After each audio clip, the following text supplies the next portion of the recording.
speak. I am powerful. I am powerful. Louder. I am powerful. I am powerful. I am powerful. I am powerful.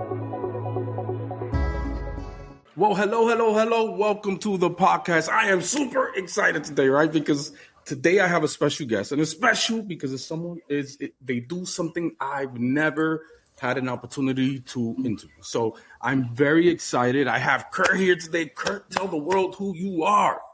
Yeah. Hey, man. Thanks for having me on. The world. I'm an entrepreneur, and I hit a midlife crisis, changed a whole bunch of stuff, and now I just go hunting for a living, and it's amazing. I love it. Yeah. What a great intro. Yeah. That's a great intro. So a lot of questions, but when you say hunting, can you elaborate on that? Yeah. So, man, when I hit 40, I'm 46 now. When I hit 40, I didn't really like the way my life was going. I was an entrepreneur. I owned a bunch of little businesses. I wasn't really making much money on any of it, but I had a lot of stress, and I was like, man. So I ended up just closing or shutting down or selling anything I could. And I decided all I want to go do is go on these really cool, epic adventures while I'm hunting. You know, I love to hunt. It's what I grew up with. But even more than just hunting or killing an animal, it's more like I want to go on these really badass adventures. So that's what I did, man. I just shut everything down. I started going on these really cool adventures, and then I film it and try to entertain others with it. And I have a hunting consulting agency that connects other hunters with outfitters, which fits because I get to go on these cool adventures and get to know outfitters really well. And then if I like them, I'll recommend hunters to go with them. And that's how I really make any money, is doing that. So amazing. So as a male, right? Male to male, that takes a lot of courage to do what you did. Like, thanks, just man. Change it up that way. You had these businesses, and I mean, you made that choice. What led you to say, this is it, I'm moving on? Because that's hard, right? You built these things and you put your all into it. What was that feeling for someone that wants to change? It's realizing and understanding that you're going to die and thinking about your death, you know, like, and especially doing what I like to do. I really enjoy putting a big pack on my back, going off into the mountains and just spending a week there where it's very physical. As you get older, and I talk to older hunters all the time, they're like, I can't do that anymore. I'm too old. My body's falling apart. Like, I didn't want to be 70, 80 years old with a whole bunch of regrets that I didn't live the life that I have. And so I changed it, man. You know, I see too many people, myself included, where we were just doing things that we don't enjoy, whether it be a 9-to-5 job or a business that you don't enjoy, to be able to make enough money to pay for your life, which you then continue to do things you don't enjoy in your life, right? So it's just some big circle.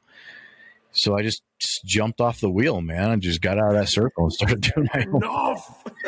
And now you're doing what you love. Not only are you doing what you love, you found a way to use all that experience from your business and open a business doing what you love, right? So yeah, it's not like you left it behind. You just enhanced it. That's what it sounds like to me. And now, how is it? How is it living your dream, man? A lot of people. Oh, man, it's great. Yeah. It's fantastic, man. I get to talk to hunters like me every day, and they ask me questions. Hey, this is what I want to do. This is my bucket list before I get too old. And I get to say, here's what I would recommend. Here's the guys that I've hunted with. They're fantastic. You're going to have a great experience. I get them, hook them up, and then get to hear about their experiences when they're done. Kurt, it was amazing. We had such a great time. I'm so glad that I did it, right?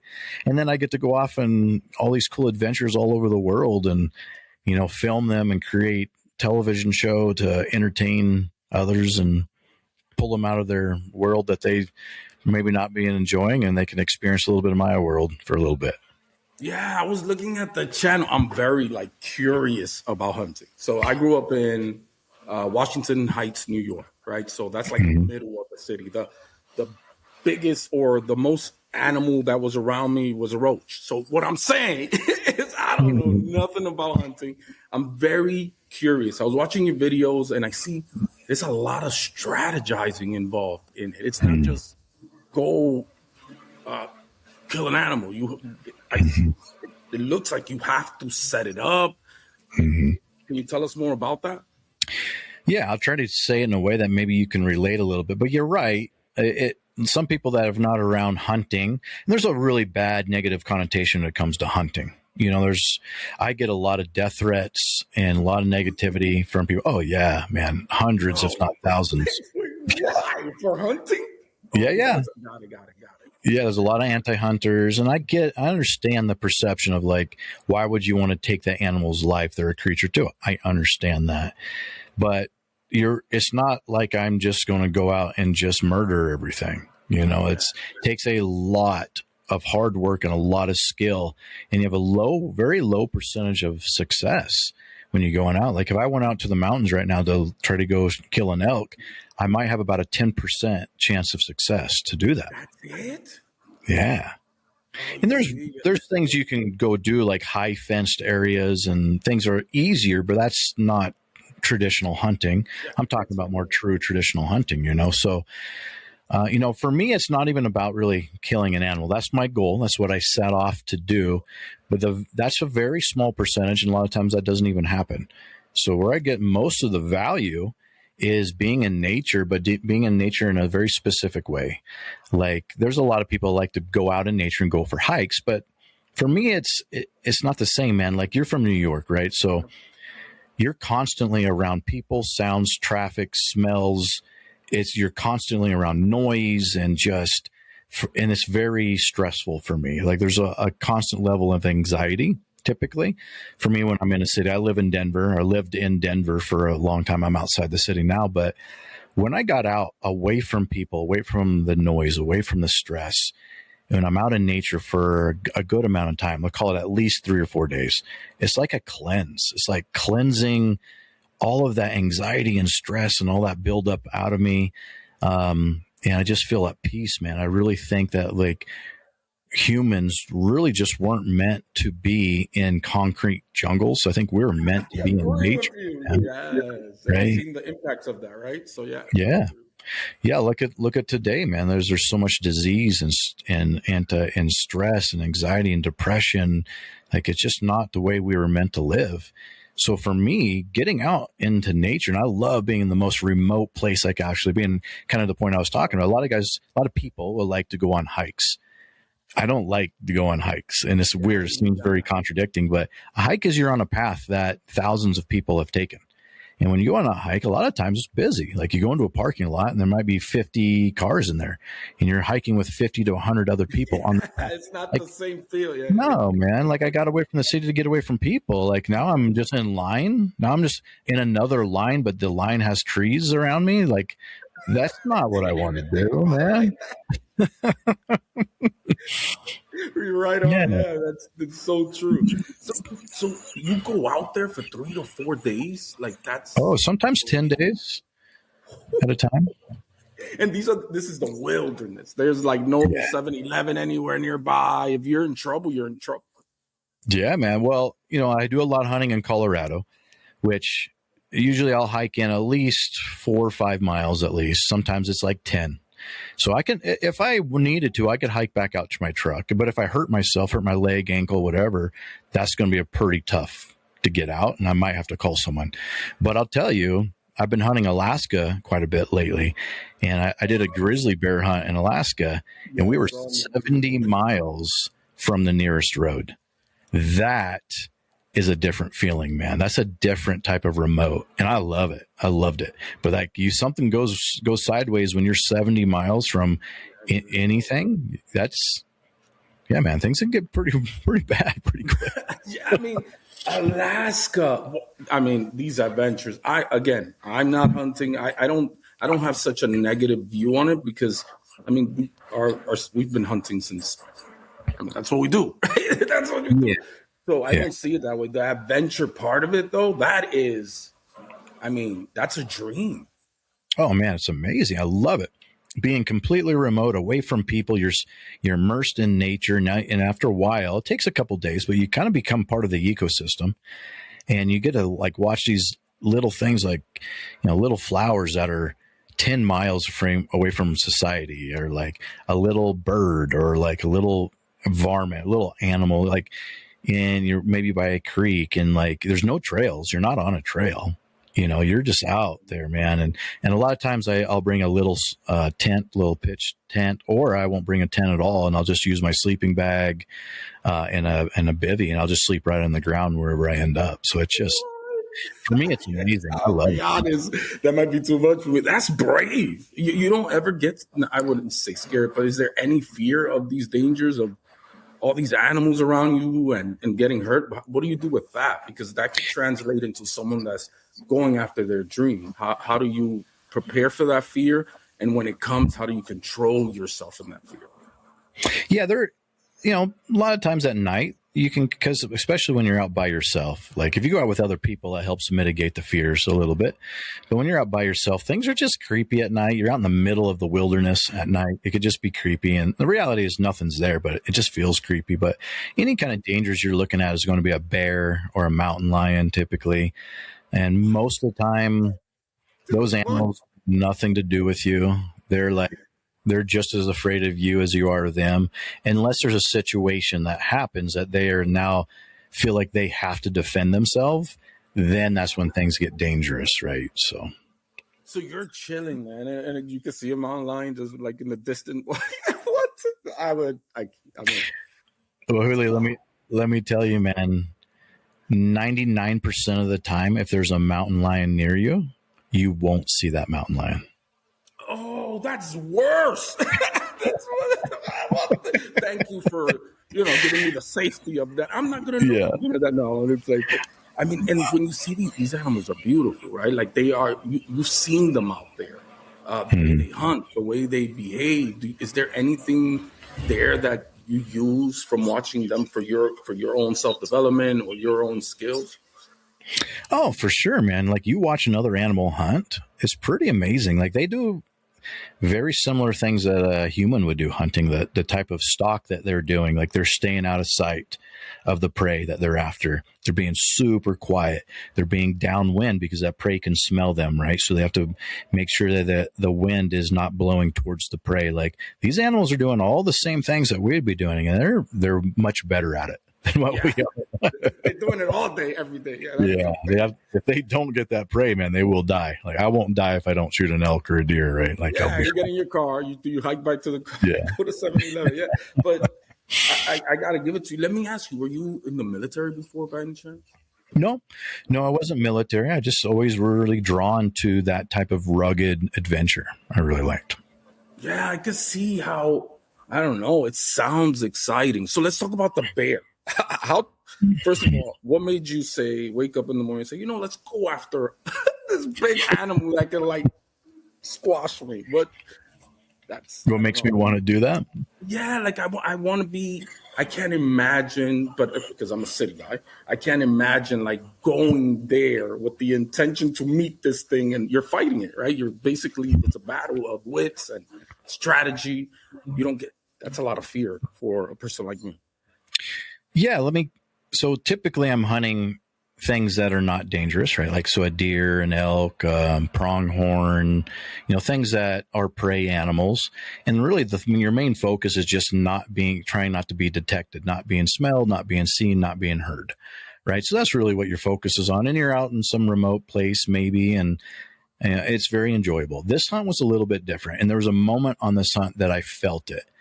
We flew into Alaska. We flew in this bush plane about 60, 70 miles into the Chugach mountain range.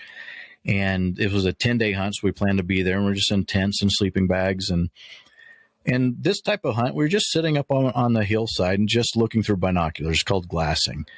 And you just glass and glass and glass. And which was crazy about this is in Alaska during the springtime, it doesn't really get dark. So there's plenty of days or evenings that it was like midnight, 1 o'clock, and it's still light out. And we're still looking through a glass trying to find a grizzly bear.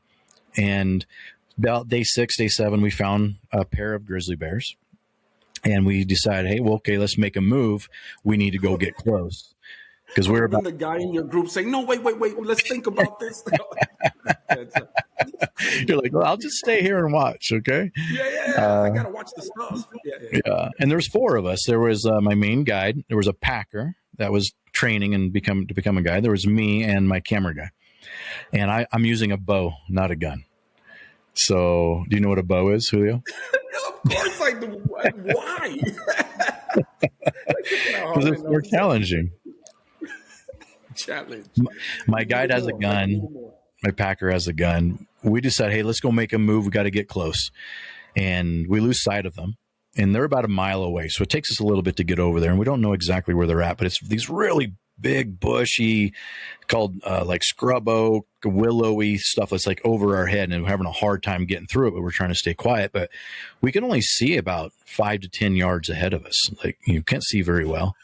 And when we got over there, and so at one point, and we got to an area where probably just a couple hundred yards from the last time we saw the grizzly bear. So now we don't know where they're at. We don't see them anymore.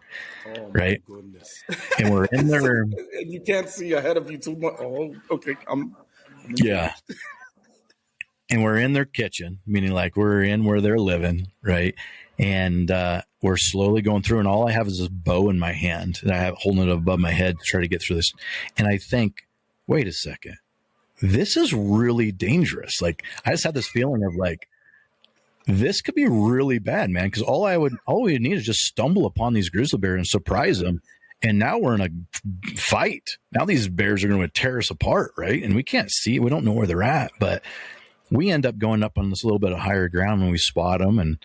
And I know you haven't probably watched this episode, but here's what happens. There's 2 of them. We decided using a bow is too dangerous because there's 4 of us. And I could have told you that, and I'm not. I could have told you that. I would have been a pro. Don't use the bow. Yes, go ahead. Right. Because there's 2 grizzly bear. Even if I shoot a grizzly bear perfectly and goes die off in this thick stuff, there's another grizzly bear that's going to be there, and we're going to have to contend with that grizzly bear. That's like that's upset now, right? So, so I end up using my guide's gun, and I go to shoot him. He's about 100 yards away, so very close. And I go to shoot, and I miss. And I don't know how I guess. Anyway, I missed. But in the shot scares them, the 2 grizzly bears, and they want to escape where they're at. They take off running. They chose to run right at us. Oh, my. Wrong direction, guys. Yeah. So... and they got to go through all this thick stuff. So by the time they pop out to where we can really see them, they're about 30 yards from us. And grizzly bears are very, very fast, and they're running full speed. And so we've got to shoot the male grizzly bear first. So we end up killing the grizzly bear about 30 yards from us. But the female, the sow, is still running at us. And we don't want to shoot the sow because we don't want to shoot a female, for one. And there would be an investigation of like, it's not, if we were doing it out of self-defense, that's fine, which we would have been, but it would still need to be investigated. But anyway, so the sow gets about 15 yards from us, full sprint, and we got to make a split decision. Do we shoot this sow because she's about to kill us, or is she going to move off? Is she going to veer off? In the last second, man, she veered off. But I tell you what, that was a pretty scary moment, man, having 2 grizzly bears come running at you full speed. Very fast. Like not even describing it. So something you said. So there's a lot of rules behind it as well to protect the animals. That's something. Oh yeah, ton of rules to protect the animals. Ton. So there's some very, very strict rules to protect animals. Like you have to get a tag, which only typically allows for 1 animal to take. Most hunters will want to take an older male animal because, especially on a grizzly bear, they will kill the young, like the babies of the sow, to bring the sow back in the heat so he can breed the sow again. And that's aggressive, man, right? Super aggressive. Yeah. Crazy, right? So much things went through my mind. Like that's a very aggressive way to go get a date. You know what I mean? Like, Let me murder your kids so I can get some fun time with you. I mean, that's what they do, man. That's part of nature. Like, that's what the bear says. Man, people have to understand that, like, this is not a Disney movie, man. This is not a family, this is not a family-oriented thing. Nature's not a Disney movie, man. It's brutal. It's some brutal stuff, man. So most hunters try to kill a older male because, a female can produce many animals, right? If you kill a female, you're basically could kill 10 animals by killing 1 female. If you kill 1 male, that the females will reproduce males, right? So it helps with the population and conserve the population and stuff like that. So how does it feel like that you took, like, I mean, as a male, like you took down a bear? Is there any feeling of winning, or I don't know what the right word is, and being, not to me, but like, what do you feel? That feeling must be. Well, Julio, did you ever play any sports or do any kind of stuff like that? What sport did you play? Kickboxing and martial arts. I was like, okay, so martial arts. Did you have matches? Yes. Yeah. So the adrenaline rush that you get after a match, especially if you win a match, and you get this huge adrenaline rush, right? Like huge high. Multiply that by about 1,000, and that's what you feel after you take an animal. I mean, there's a lot of emotions that go on, but usually you have such a big adrenaline dump. Even shooting a deer, you get this, and you'll start shaking afterwards. Like your whole body shakes. You have so much adrenaline going. So, now apply that to a grizzly bear that just charged you and was looking to kill you, right? So I don't know. I would have ran. I know it doesn't. They're faster than us, so it wouldn't have. Oh, they're way faster. Yeah, you just got to outrun the guy beside you. Remind me not to go with you, bro. I would be that guy. So, and you said a bow and arrow. I couldn't picture kids. How do you?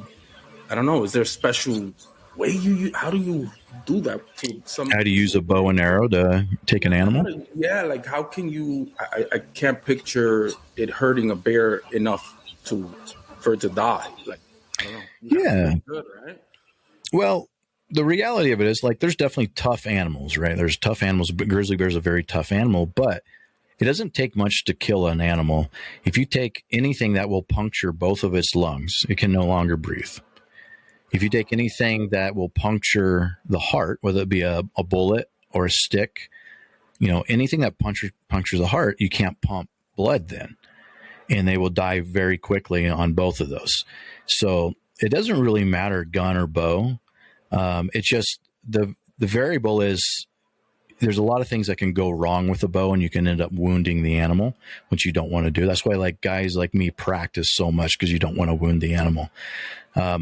With a gun, you're typically more accurate with a gun. It's easier to put that bullet where you want to put it than with a bow. So that's why a lot of guys will use a gun, and it's more. And I know it looks like, okay, a bow is not as powerful as a gun, so it won't kill the animal. It will. All you have to do is puncture the lungs or puncture the heart, and it's going to kill it, right? So yeah. Think about that too. Like you don't want to just hurt the animal. I have an idea of why, but can you explain why that's? Yeah. Look, I'll compare myself to an anti-hunter. Okay. Anti-hunters love animals. Absolutely. They love every animal. They love people. They love animals, but they don't want to see any animals die for sure. And they love animals. I will argue to say that I probably love these animals more than an anti-hunter. I love the concept of the animal. We'll take a deer, for example. I love deer in general, and I believe that it's my duty to help these deer thrive as a species and a population. But I don't say I don't value. I understand the taking of one deer's life, because Julio, here's also what happens is, there's so many things I can say here, but when I go hunting, I spend a lot of money to do it. I buy a hunting tag, I buy a hunting weapon, I buy ammunition, and a good portion of that money goes back into what's called conservation, which is then used to make sure that these species of animals thrive in life, whether it be their habitat or whatever needs to happen to make sure these species thrive. Okay. So hunters contribute to an animal's life way more than an anti-hunter does. I can see that. I didn't know that. Mm-hmm. It's good that you mentioned that. I had no clue. Yeah. And most people don't understand that. And that's why I wanted to speak about it on your podcast, is that variable too. And so I love the deer in general, just as much, if not more, than an anti-hunter loves the deer. And I want to see deer in general thrive and be plentiful and have good lives, right? But I also want to take an animal's life and eat it because I enjoy the meat, enjoy that as part of who I am. Yeah. And let's talk about the animal's death for a second. So like if an animal dies out in the wild, here are the ways that it dies. It either starves to death, freezes to death, or gets eaten alive. Those are the three ways an animal dies in the wild. Those are really brutal deaths, right? Yes. Brutal. If I take an animal's life, that animal will die within seconds. And that's a very humane way to die. And it could be looked at as the best way to die. If an animal's going to die, would you rather die in 30 seconds or would you rather get eaten alive by a predator? Like, and predators don't kill the animal; they start eating the animal. You know what I mean? So you got to look at it like that too. And as far as like going back to your original point of like not wanting to wound the animal, I don't want that animal to suffer. I want the animal to die quickly and have a good death. You know, and most of the time when you make a good shot, the animals don't know what had happened. They may feel some pain, but all of a sudden they basically just, you know how you get lightheaded and you may pass out? Mm-hmm. It's the same thing. The blood will then drain from their body and they feel lightheaded and they pass out. I just never wake up. You know, man, this is a bunch of layers that I'm glad I got to talk to, you know, because I'm not any extreme of the thought of this. I don't even think about hunting. I don't want to go kill animals, but I could see, I don't think I have something like too against it, especially with what you just said. How much do they raise for the conservation with these tags? Yeah, millions of dollars. Millions. Yeah, and there's a lot of like anti-hunting group trying to take hunting away in general, right? And they believe that, well, we don't need to kill our food anymore. We can go buy our food in the grocery store. But yeah, but they got to. That doesn't work. But you're still. That's why I don't like sit here and be like, you don't kill animals. I mean, they got it. I mean, like if you eat any kind of meat, you're killing that animal by eating the meat. Yeah. You're not physically doing it yourself. You're hiring someone else to kill it for you, right? And what they also don't understand is like, well, millions of dollars go back into conserving the way of life for these animals. What's going to happen if there's no hunting? Where's that money going to come from? Yeah, like that I didn't know about, and I think that is a big plus. It's like you're replenishing it. So you're hunting, but you're replenishing it by that money going back to these organizations. So yeah, I think that's huge. I didn't know that. I promise I didn't know that. Yeah, and here's another really good point, man, is they only allocate X amount of tags, X amount of licenses to be able to harvest an animal, right? So they look at an animal's population, and if the animal's population gets too big, that's when disease and starvation happens. So they say, okay, well, we know we can take 100 of the animals in this area, and it sustains a really good population that gives the animal the best life. So that's what happens, man. It's not like we're out murdering everything and they're just going to be gone. When you're going with tanks and just wiping out a whole family. Yeah. I got you. There's a balance, like with everything. And as long as there's balance, I mean, we're good to go. Now, do you, and I don't know about your spiritual background, but do you see anything spiritually connected to when you're on these hunts and like to your spirituality? Yeah, I mean, I'm very spiritual about it also. Because it's such a hard thing to do, to go out and take an animal's life, because these animals are way smarter than me. I'm going into what their habitat that they're used to, and every day they're honing their skills to survive. They're making sure they're smelling any kind of predator, they're hearing any kind of predator, they can see any kind of predator. And I'm some dumb human that goes into their environment. Yeah. Like, it's so hard to do. Like, I really believe in order for me to have that opportunity, I believe in like the universe or God, whatever you want to say it, but it's almost like a bounty is presented. Okay, here's your bounty if I take that animal's life. And so there's that part of the spirituality, but also like it's a very spiritual experience just to be out in nature for that long anyway. And then taking this to a whole new level. So, you know, when you eat food, whether it be an apple or whatever it might be, your body takes that food and actually generates cells with it. Like your body's regenerating millions of cells every day, right? And how it regenerates and makes more cells is by the food it eats. So when I take an animal's life and I eat that animal, that body of that animal becomes my body. Wait, so you do eat the animal? Oh yeah, absolutely. What's the problem? That's what we're doing. Okay, what's the problem here? Okay, wait. This is the new layer. Here. If you're isn't that's okay? So that I think that's what's supposed to happen, right? That's how it is. So yeah, I didn't know you guys eat it. Man. So how does it taste? Yeah, most, there's bad apples in every group, but most hunters hunt to eat the animal, and we love that type of meat. So the type of meat we typically eat are deer, elk, pronghorn, whatever, but it's low fat, all organic. Like especially if you take it from a mountainside, there is no GMOs, there is no processing. I will literally go on a mountain, kill an elk, carry that elk on my back to my truck, put it in my truck, and then from my truck, I take it home. I cut it up myself, put it in my freezer, pull it out later, cook it up for my family, and we have that meat. Every step of that process is me. It's no one else. So I know exactly where that meat has come from. Yeah, that I would see that as spiritual. I mean, right? That's that connection. You're eating what you kill instead of you're actually taking less resources if you really think about it. That you're eating these animals. How long can one last you as far as food? Yes, like elk is one of my favorites. So I'll speak on elk. An elk, you may get 300 pounds of meat from an elk. Yeah. No clue.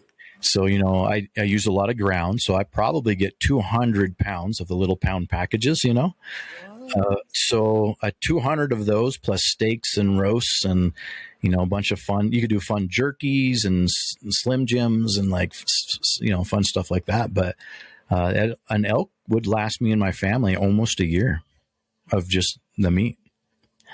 Dude, that's a lot. Yeah. That's a lot of food. I didn't know. Yeah. It's amazing. So, every summer I'll have a big barbecue and I'll bring all my friends and family and everyone that wants to come, and I'll feed them my harvest throughout the year as a multiple way of sharing my bounties with my friends. And I get to tell stories about, how this animal became on their plate. And then it's a way for me to talk to the hunting gods, saying I'm giving back to other people. And before the next season is a way for me to show respect or whatever, to make sure I use every piece of animal. And yeah.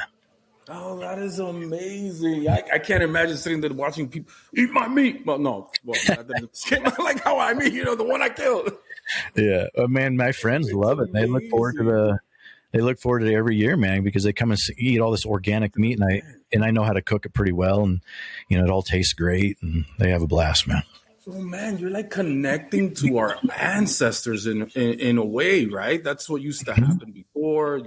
Kill these animals, they bring it to the village, and look at you. So, what would you tell someone to jump back to your change? Because I think it's very courageous that you did that. That you, and at the age, it's the perfect age, but that you push for it, right?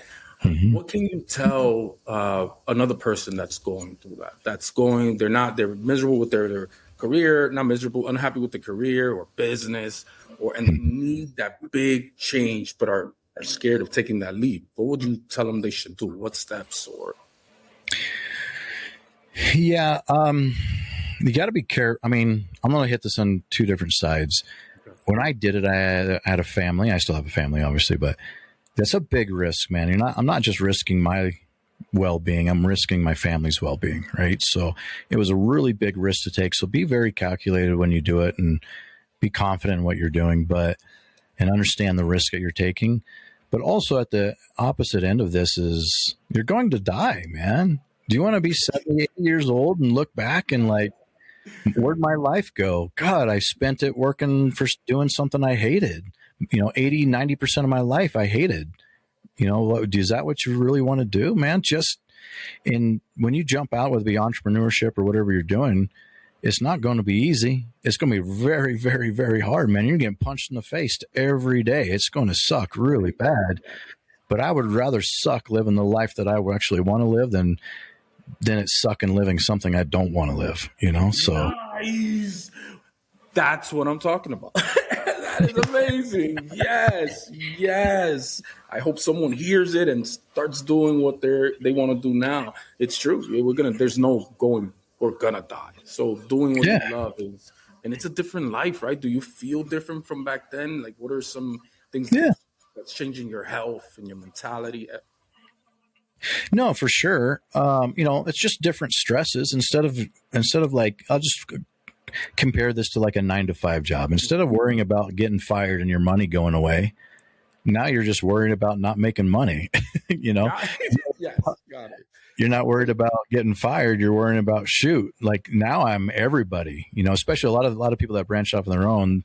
They have to be everybody. They have to be the marketing guy, the sales guy, the web guy, the social media manager. You got to be everybody, and you got to figure it out the best that you can, man. So it's just different stresses, but like these are my stresses for me, for no one else, right? So I'm not working for somebody else, and I'm doing exactly what I want to do, living the life that I want to live. And when I am successful, like I'm very proud of it because I created it, and it's for my family, and I can give my family a better life because I'm not saying you're going to go off and do this and be successful. Like you're probably going to fail a lot in the beginning. A lot, man. Like you may fail 100 times, but it's the 102nd time because you failed 100 times trying to do something is you'll learn so much by the 102nd time is when you'll succeed. Have you heard of like the theory of like pound the rock? Have you ever heard that phrase, pound the rock? No. Like if I have a sledgehammer, now this huge boulder, right? I hit the boulder, it don't break, but it may weaken. I hit it and I hit it and I hit it and I don't see any changes. I just have to keep hitting the rock, man. At some point it's going to break. I don't know if it's going to be the 30th swing or the 1000th swing. At some point the rock's going to break. I just don't know when. I love it. Yeah. I love that. Yeah, it will break. You just got to keep going, right? Yeah. So let's talk about entrepreneurship. Right. So what for me, the hardest thing about owning a business and working a business is something that you said. You said, you know, there are problems that they're yours, only you have at that moment, is not being able to have the company in those problems, right? Kind of loneliness within the business. Yeah. So what would you think is the hardest part of being a business? I mean, you made a really good point on the loneliness of being an entrepreneur. Like, there's a lot of really hard parts about it. Do you play golf, Julio? Not professionally or even semi-professionally. I can hit the ball. That's it. Where it goes. Yeah. Entrepreneur is a lot like golf, especially when I play, is like one shank, one bad swing after one. Like, you get so frustrated. Why am I doing this? Then you hit one perfect shot that feels perfect. And you keep playing, right? That's entrepreneurship. It's misery after misery after misery, but then you find a success and you feed on the success and you keep going, right? So, but to your point of like the loneliness is entrepreneurship is very lonely because most people cannot relate with you and you cannot relate with most people. And I've been an entrepreneur since my early 20s. So I've struggled with it.